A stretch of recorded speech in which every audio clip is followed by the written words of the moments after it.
If you're wanting to transition to minimal running shoes, you're probably also concerned with your running form. In either case, you're here in the right place.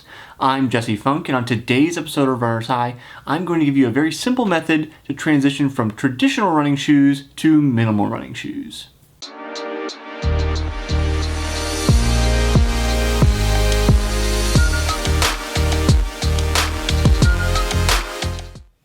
If you've been running for a while or were simply aware of the running scene at the time, you may remember back in 2009, the book Born to Run came out. Really at that time, that's when minimal running shoes exploded. And over the next 5 to 6 years, they really kind of hit their peak and have declined since then.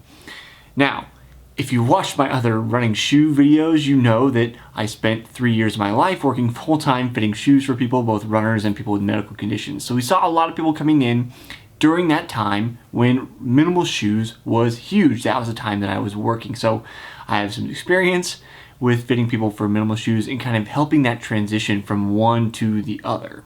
We saw a lot of people that really didn't belong in minimal shoes. And this kind of goes without saying, but there are a lot of caveats involved with this.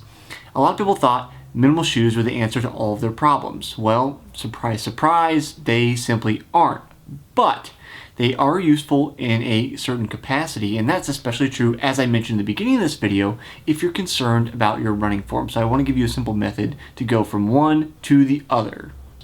It's important to know that running shoes in the minimal variety kind of come in two camps, I would call them. These aren't official camps, but that's what I would refer to them as. You have minimal shoes with padding, which is similar to what I've been wearing. For the longest time, I was wearing these, the Nike Lunar Epics with a 4mm stack height, and now I'm wearing these. The New Balance Beacon has a 6mm stack height. They discontinued these bad boys, and so I had to find something else.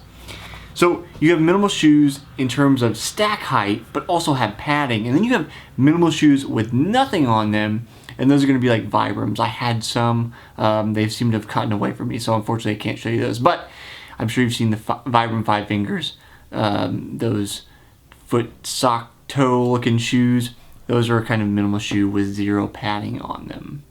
So the basic method that you want to do is to take a step down or a stair step pattern to transition from your traditional shoe all the way to your minimal shoe.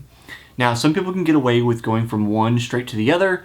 Those people tend to be in better shape, younger, and a lot more flexible.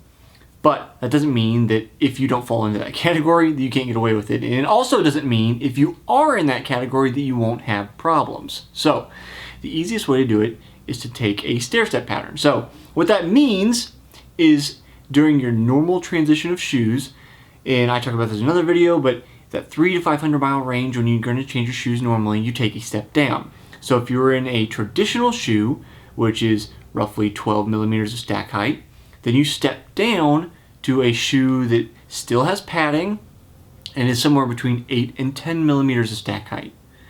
And then when you're changing out of that shoe over 300 to 500 miles, you move down to the next one, 4 to 6mm stack height, still has padding. And then the last transition, if you want to make it, is either to a padded shoe with 0mm. It's going to be very tough to find. Those kind of things are closer to racing flats, and then racing flats are often 4mm.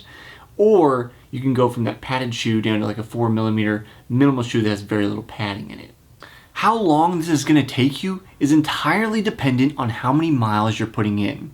But when I'm making a general recommendation for you that's going to work for you and other runners, then I'm basing it on mileage, because mileage is a good gauge of fitness and potentially your body's ability to adapt to new environments over time. So if you're running more miles, you tend to be more fit, and you tend to be able to adapt to new things more quickly. At least that's my experience in running and writing running schedules for people. So using mileage as a base and saying when you change shoes, that's a natural point to change over, that's why I make that recommendation. The big thing here to remember is that we're making this gradual step down because there are adjustments in your biomechanics that you have to make. That's kind of the point of moving to a minimal running shoe, is to improve your biomechanics and be able to run more efficiently. One of the most crucial parts here is that your Achilles tendon is going to be in a more elongated position the lower that stack height is as you get down more and more minimal shoes. So you need to allow the time for your Achilles tendon to get slightly stretched out, not really stretched out because you don't want to sprain it, and not put too much stress on it. So if you don't know what I'm talking about when I'm talking about stack height, here shortly on the screen there'll be a video coming up where I cover that, what that is, and what you need to be looking out for. So if you want to see other videos, as always, hit that subscribe button in the bottom right hand corner, and I'll see you next time on the next episode of Runner's High.